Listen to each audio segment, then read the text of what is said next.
చేయకూడదు, అటాక్ చేయాలని రూల్స్ ఉండవు కదా. ఇది ఉగ్రవాది దాడి కాదు అంటే ఇది మనం యాక్సెప్ట్ చేయగలుగుతామా? మీరు ఒకటి గమనించండి, ఏ రాజకీయ పార్టీకైనా ఈ విషయంలో స్పష్టత లేదు అంటే అది పాకిస్తాన్ ఆడుతున్నటువంటి రాజకీయ క్రీడ. ఆ క్రీడలో మనం చిక్కుకున్నామా? అందరూ చిక్కుకున్నారు. ఎట్లా అంటే పాకిస్తాన్ వాళ్ళు ఏదైనా దాడి జరిగినప్పుడు ఏమంటారు, ఉగ్రవాదులు దాడి చేస్తే మాకేం సంబంధం అంటారు. ఉగ్రవాదులు ఎవరు పెంచి పోషిస్తున్నారు? ఇందాక సార్ అన్నారు ఏ ఉగ్రవాదులు చెప్పండి అని, దానికి ఆన్సర్ ఉండదు. మీకు ఇంకో విషయం చెప్తాను, ఈ పీఓకే ఏదైతే ఉందో, పాక్ ఆక్రమిత కాశ్మీర్ ఏది ఉందో అక్కడ అంతా కూడా ఎవరు ఉంటున్నారు అంటే కనుక బాధితులు ఉంటున్నారు, ఉగ్రవాదులు ఉంటున్నారు. ఉగ్రవాదులందరినీ అక్కడ పెట్టి వాళ్ళు దాన్ని లాంచింగ్ ప్యాడ్ లాగా ఉపయోగించుకొని పాకిస్తాన్ ఆడుతున్నటువంటి డ్రామా అది. ఓకే, ఇది అందరికీ తెలుసు. ఒకటి నిజమండి, పాకిస్తాన్ శుద్ధపూస కాదు, అది కుటిలంగా ప్రయోగం చేసింది. ఎంత పెద్ద ఎత్తు, ఇందాక మేడం గారు అన్నారు హిందూ ముస్లిం అని పేరు అడిగి మరీ కాల్చారంటే ఇందులో ఏదో ఉంది అని. ఖచ్చితంగా ఇందులో పాకిస్తాన్ దురుద్దేశమే ఉంది. దాని దురుద్దేశం ఏంటంటే హిందువులని చెప్పి కాల్చడం ద్వారా భారతదేశంలో కమ్యూనల్ రైట్స్ ను ప్రజ్వలింపజేసి లబ్ధి పొందాలని. అయితే అదృష్టవశాత్తు మనకు అది జరగలేదు. సార్, పహల్గామ్ లో కూడా అటాక్ జరిగింది. ఇప్పుడిప్పుడే టూరిజం పెరుగుతుంది. సో ఆ టూరిజం నాశనం చేయడానికి పహల్గామ్ మీరు ఒకటి ఆలోచించండి, కాశ్మీర్లోన అసలు పర్యటనకు వెళ్ళడం అనేటువంటిది ఈ మధ్య కాలంలో జరుగుతున్నటువంటి ఒక పరిణామం. అది 370 ఆర్టికల్ రద్దు చేయడం, రద్దు చేసిన తర్వాత కొద్ది కాలం మౌనంగానే ఉన్నారు. ఇప్పుడు మనమందరం క్వశ్చన్ అడుగుతున్నాం, మళ్ళీ 370 రద్దు చేసినప్పుడు మీరు అంతా ప్రశాంతంగా అయిపోయిందని అంటున్నారు కదా, మళ్ళీ ఇప్పుడు ఎందుకు దాడులు జరిగినాయి అంటే మోడ్ ఆఫ్ అపరెండస్ అదే.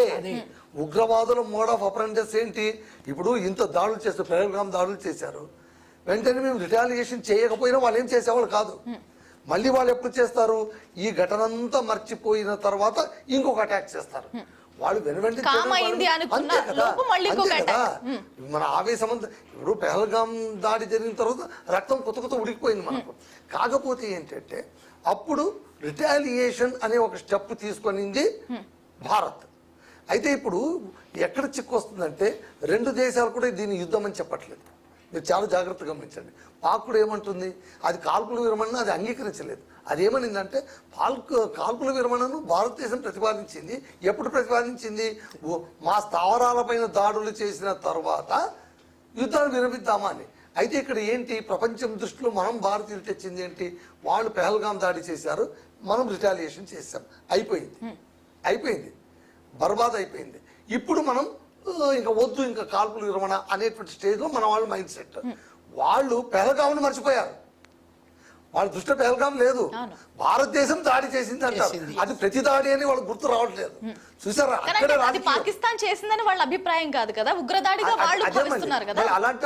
అలాంటప్పుడు అక్కడ ఆర్మీ చీఫ్ గానీ మిగిలిన వాళ్ళు కానీ మిగిలిన రాజకీయ నాయకులు కానీ చేసిన ప్రసంగాలు, సింధు మా జీవనాడి అని చెప్పినప్పుడు, ఆక్రమిత కాశ్మీర్ మేము ఎటువంటి పరిస్థితుల్లో వదులుకోము, మన సర్వైవల్ నర్వ్ అని చెప్పినప్పుడు ఇదంతా రెచ్చగొట్టుడు కాదా? కాకపోతే ఈసారి ఒక యుద్ధం అనేది మనం పక్కన పెడితే కనుక దౌత్యపరంగా కావచ్చు, మనం సింధు జలాలను ఆపేస్తామనడం మామూలు థ్రెటన్ కాదు ఆ కంట్రీకి. అయిపోయింది, వాళ్ళకి వ్యవసాయము, సాగునీరు, తాగునీరు మట్టి కొట్టుకుపోతారు. అందుకోసం ఏమన్నారు, అక్కడ రక్తం పారుతుంది, నీళ్లు పారకపోతే భారతీయుల రక్తం పారుతుంది అన్నది టెర్రరిస్టులు కాదు కదా, అన్నదైతే టెర్రరిస్టులు కాదు కదా. సో ఇప్పుడు ప్రతి దాడి చేసినప్పుడు కూడా ఇప్పుడు 26 మంది అమాయకుల్ని మీరు పొట్టన పెట్టుకున్నారు, వాళ్ళకు మీతో ఎలాంటి ప్రమేయం లేదు. సరే, అందులో ముస్లిమ్స్ కూడా ఉన్నారని కొంతమంది సెక్యులరిస్టులు అంటున్నారు. సరే, ముస్లిమ్స్ ఉన్నారా, ఇండియన్స్ హిందూస్ ఉన్నారా అని పక్కన పెడితే 26 మంది భారతీయులు మాత్రం చచ్చిపోయారు, అదైతే వాస్తవం.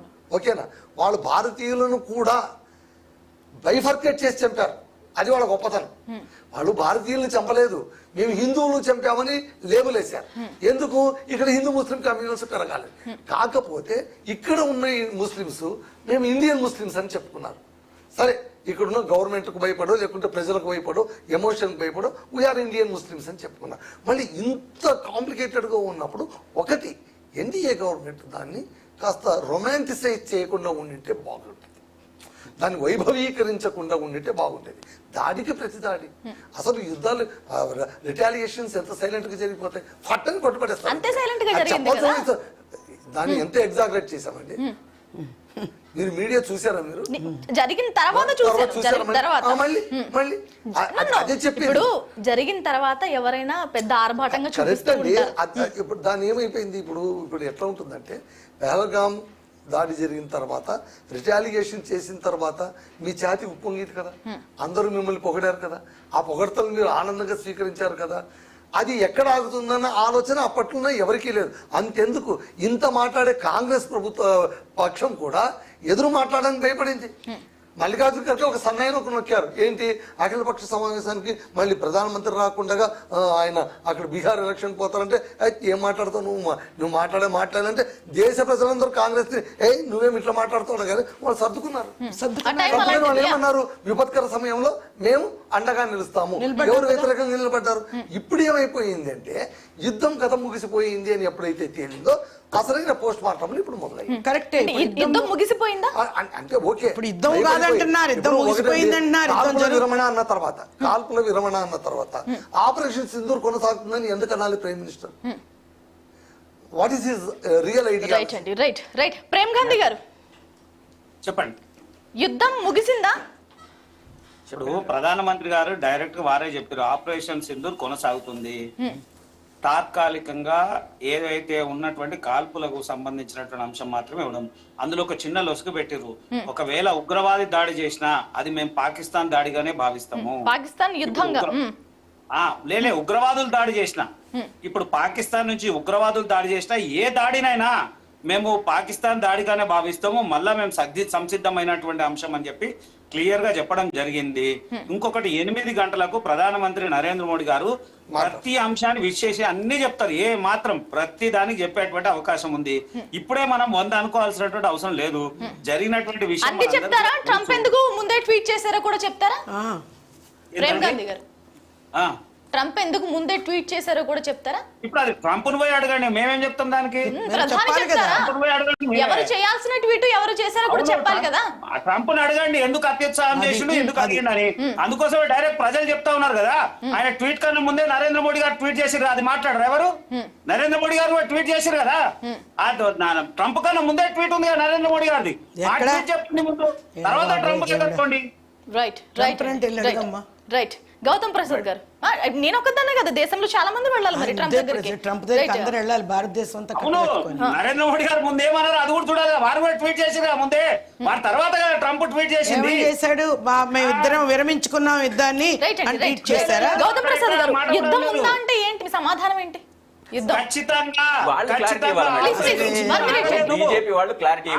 ఒక దేశ పౌరులుగా పార్టీలకు అతీతంగా ఆన్సర్ చెప్పొచ్చు మీరు.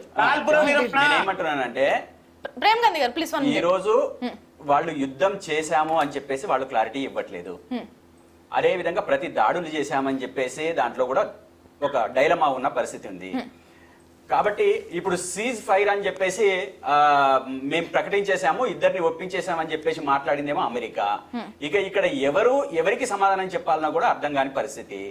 ఆనాడు అంటే వీళ్ళ వ్యవహారం అంతా ఎట్లా ఉంటది అంటే బీజేపీ వాళ్ళది